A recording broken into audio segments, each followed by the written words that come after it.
An onslaught of significant regulatory proposals has been put forward, driven by Democrat-appointed regulatory officials who have unfortunately injected politics into what used to be an independent rulemaking process.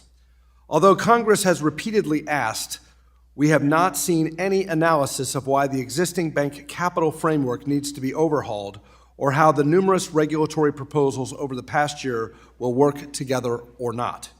Rules without analysis lead to bad policy outcomes and invite mistakes that will later be called unintended consequences. The failure to properly analyze proposed rules and follow administrative procedures represents an abdication of responsibility on the part of those who have made numerous significant but underanalyzed new regulatory proposals. The most glaring example of this flawed approach to regulation is the major, significant, unmotivated, and underanalyzed Basel III Endgame.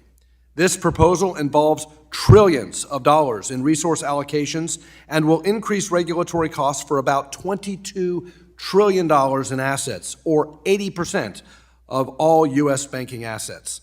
Despite this substantial impact on our economy, the needed analysis seems to be an afterthought, and far too many elements of the proposal are arbitrary and capricious. Only recently have federal bank regulators gathered data that they should have been obtaining before they even proposed the rule. Only very recently have Congress and the American people been told that the regulators will do a quantitative impact study, which may be available after the Basel III Endgame proposal's comment period has ended. Whether comments will be accepted, and if so, the timing of the comment period on this quantitative impact study has not been made clear.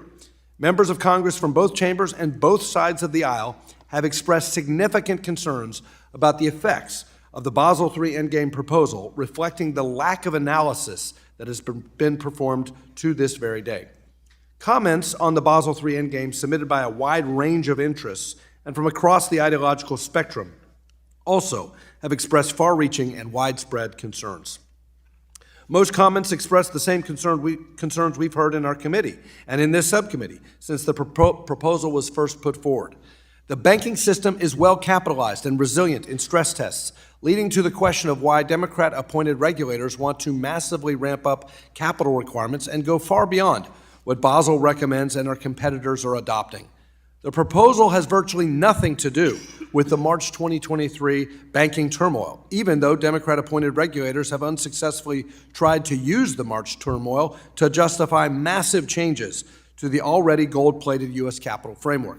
The Basel III Endgame proposal will reduce credit availability and increase costs for consumers, homebuyers, businesses large and small, manufacturers, municipalities, farmers and ranchers, and more. The proposal will make U.S. institutions less competitive globally and will chase activities outside of the regulatory perimeter for banks, posing threats to financial stability, the functioning of our capital markets, and the abilities to hedge risk. The bottom line is that the Basel III Endgame proposal contains fatal flaws across the board, and we know nothing about how it would holistically interact with the numerous other significant recent and prospective regulatory proposals. These proposals include, but are not limited to, long-term debt requirements, the Community Reinvestment Act, resolution planning requirements, debit card interchange, or regulation II, and whatever may be forthcoming regarding liquidity requirements and stress testing. My message to the boards at the Fed and the FDIC is that merely recalibrating treatments of mortgages and green energy tax credits in the proposal and reducing the punitive and unjustified operational risk penalties in the proposal will not resolve our concerns or fix the remaining significant problem areas in the proposal.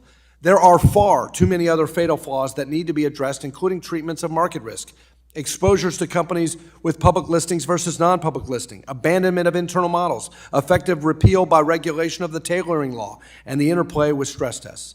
The federal banking regulators should scrap their faulty Basel III Endgame proposal and reevaluate what, if anything, may need to be done. At most, the regulators need to start over, undertake proper analysis, follow proper administrative procedures, and repropose a significantly different rule. As things stand for the onslaught of regulatory proposals, the regulators must provide proper quantitative analysis, follow the Administrative Procedure Act, and stop using our regulatory system to push a political agenda. After all, these agencies are meant to be independent, and if they continue to act in a way that threatens this, Congress will act. Our regulators can and must start over and do better. There is too much at stake.